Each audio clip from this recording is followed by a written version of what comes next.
that your radical is isolated. What does it mean to isolate a radical? Get it by itself. Okay, so what that means is on one side of your equation, on one side of your equal sign, you should have only a radical and things under the radical. You should have nothing outside of the radical. Okay, so get it alone is your step one. Step two is once you've done that, you're going to square both sides of your equation because that's going to get the radical out of there, but keep things equal. Whatever you do to one side of an equation, you have to do to the other side of an equation. So if I square the left side to get the radical out of there, then I have to square the right side too. Okay, so that's step two. Square both sides of your equation, and that will get rid of your radical. And then your third step from there is just solve the equation. And that step's going to be the easy step for you because you've been doing that all year long. So that one should feel pretty straightforward. Step 4 is you always check for what are called extraneous solutions. And those are this: solutions that don't work in the original equation. Okay, so you're going to get an answer, and you're going to plug that answer back in to double check that that answer works. Do you have another set of notes? Because I don't think I do. You can pull it up on your iPad. I think there's a digital version.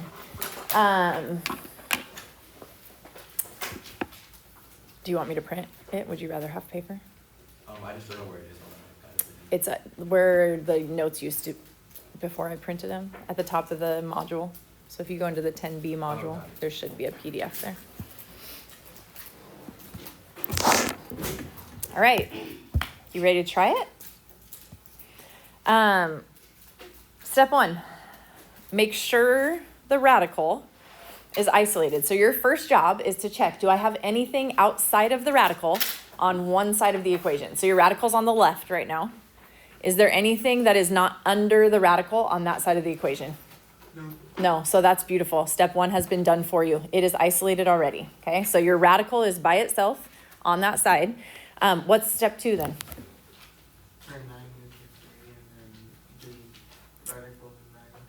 No.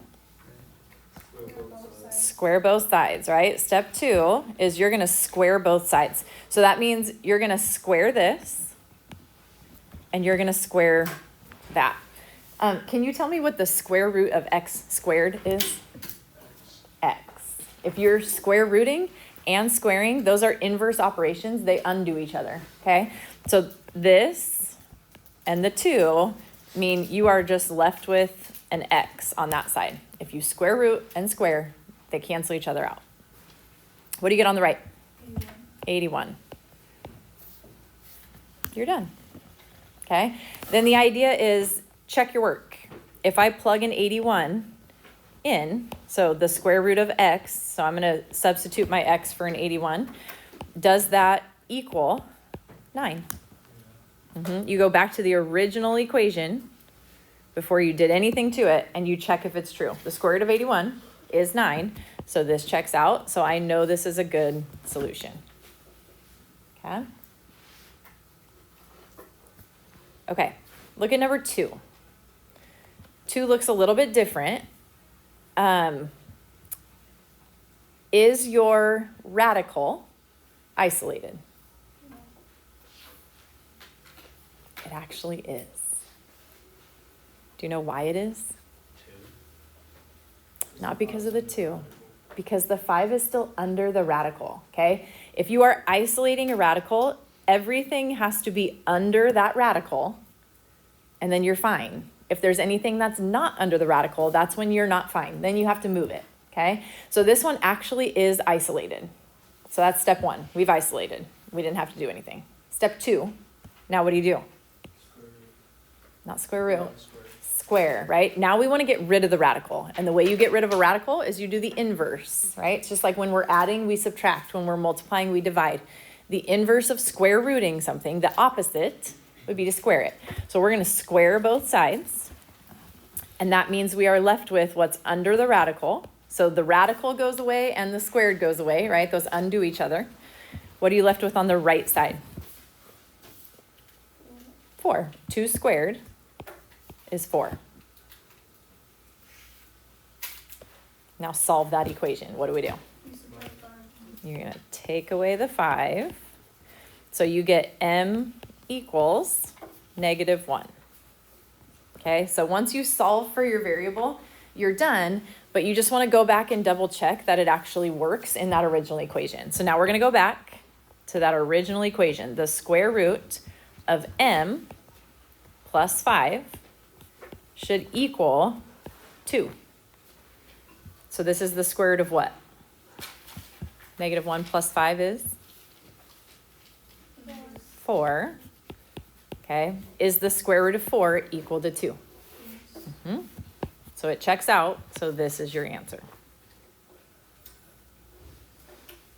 So far, so good? Okay. Go to number 7.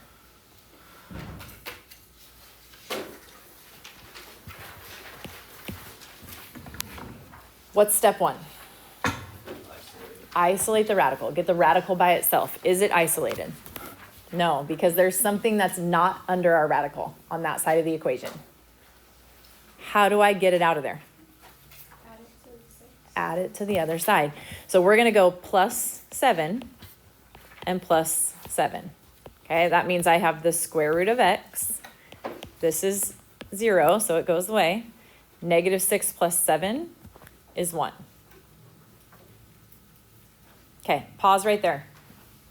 I just want to highlight this for you. My problem started like this, so I moved the 7.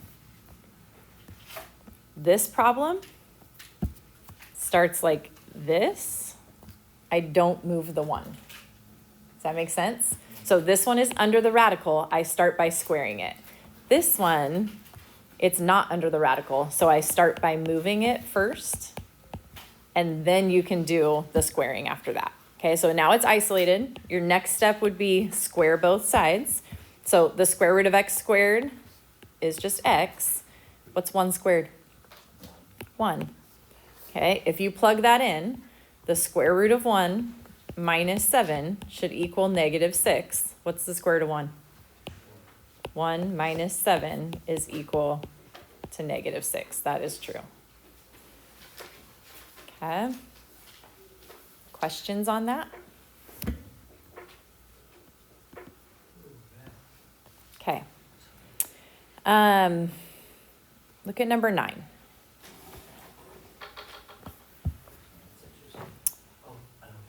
What do you do? Subtract 1. Okay, so to isolate, we have to get that 1 out of there. So now we are left with the negative square root of x plus 2 equals 3. Not quite. Have we isolated? Is there anything outside of our radical? The negative, okay, which is essentially a -1. So what I would do is divide both sides by -1. And then you have this, the square root of x plus 2 equals -3. Right, we're dividing by that -1 because this would be multiplication with the -1. Now,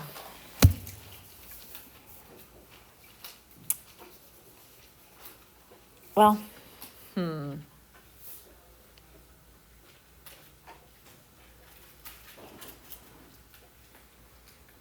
trying to decide how I want to do this for you right now. Don't write this down, okay?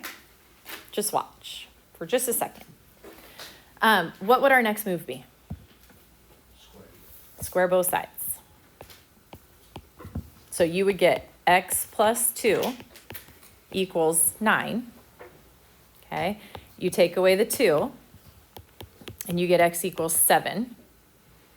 And if we plug that back in, the square root of 7 plus 2 is equal to -3. Now, it's kind of a trick question because the square root of 9 could be a -3. So you might end up like, oh yeah, I feel like I got there. Does anyone see a problem somewhere? What? All of it? Just doesn't make sense. Wait. You can't square root of it, can like that, and it's like, it doesn't make sense. because Right. it's not, like- So how we're setting this up, everything we're doing is a principal root. It's like the main square root. So when you square root a number, we're taking the positive version of that number. So when you get the square root of something equals a negative, that's the issue, okay? So in this problem, you could keep going and eventually you would kind of feel like you got there, but it's gonna feel a little bit off because we're saying the square root of something equals a negative something instead of the positive something, okay? So here is what you're gonna do on this problem. When you get to this point, if you see the square root of something equals a negative, all you have to do right here is say no solution. Okay? Because the square root of something will not equal a negative number. Now you can square a negative number and make it the positive, but we're sticking with the principal root and leaving it like that. Okay, so just keep an eye out. Now that's not to say if a problem starts, let's see if I have one like that. Like this, number 10. You can't just say, oh, no solution, because there's a negative over there, because have you isolated yet? No, if I isolate this, right, now it becomes 2c plus 3 equals a positive, and that we can do, okay? So you have to look at it once you've isolated. If it equals a negative, then you can say no solution. But once you've isolated, if it's now a positive, you can solve it. Okay, so that one we would be able to solve. We're not going to actually solve that one right now, though. Okay, look at number 11. Can I right now say no solution? Why not? You haven't isolated. Because it hasn't been isolated. Okay, so how do I isolate this one?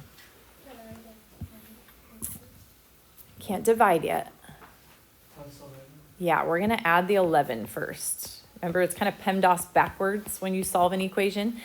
So we're going to add 11 to both sides. This will go away. So now it's 2 times the square root of k minus 4 equals negative 3 plus 8. Sorry, plus 11 is 8. Is it isolated? No. What do we got to do? Divide by 2. Now we can divide by 2. So this goes away, and we have the square root of k minus 4 equals 4. Can I solve that? No. Yeah, it's a square root equal to a positive number. How do I solve it? Square. You're going to square both sides. So square this and square that. That leaves me with k minus 4 on the left. What on the right? 16. So we're going to add 4, and you get k equals 20. Okay. And again, it's always a good idea to go back and just double check it. Plug that 20 back in here. So it's 2 times the square root of 20 minus 4 minus 11 should equal a negative 3. So plug it back in. This is the square root of 16. What's the square root of 16? 4. So it's 2 times 4 minus, I keep doing the math in my head, sorry. Minus 11 equals negative 3. So 8 minus 11 equals a negative 3. And it does, so it works out. Okay.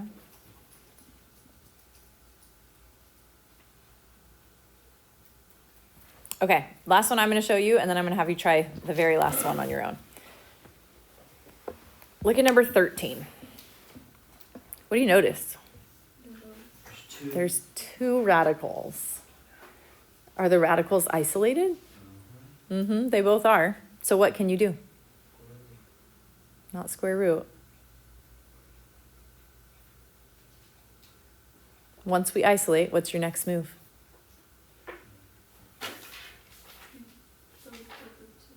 You square both sides, right? So look what happens. If I square both sides of this, what's the square root of r squared?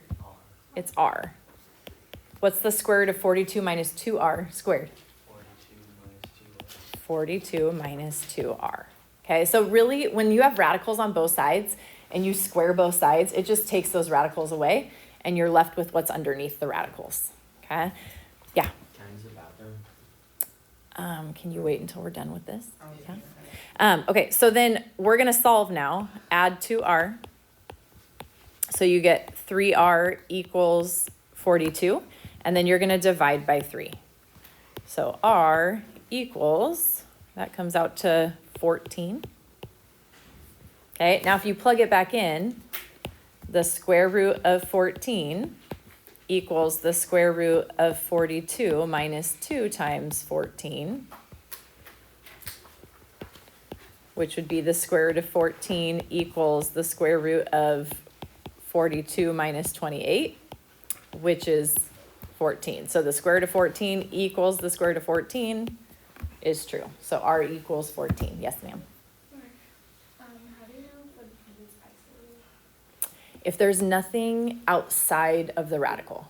So like this is not isolated because there's a 7 outside of the radical. This is not isolated because there's a negative 10 outside of the radical. So you have to get rid of the thing that is not under the radical first and then solve from there. This one is isolated because everything is underneath the radical. Okay, so it's only on one side. The thing. It's just on the radical side that you're looking at. You want to get everything away from the radical that's not under the radical. Any other questions on that? Okay, you try 15 on your own, and then we'll be done.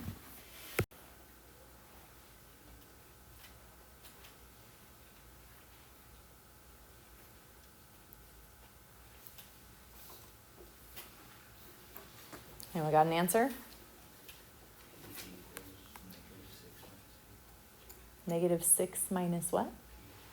P? Oh, 15, right? Yeah. You should get a P equals a number. I Oh, did P 16, equals sorry. -6. 16? I did 16. Oh, you did number 16. I don't have an answer for 16.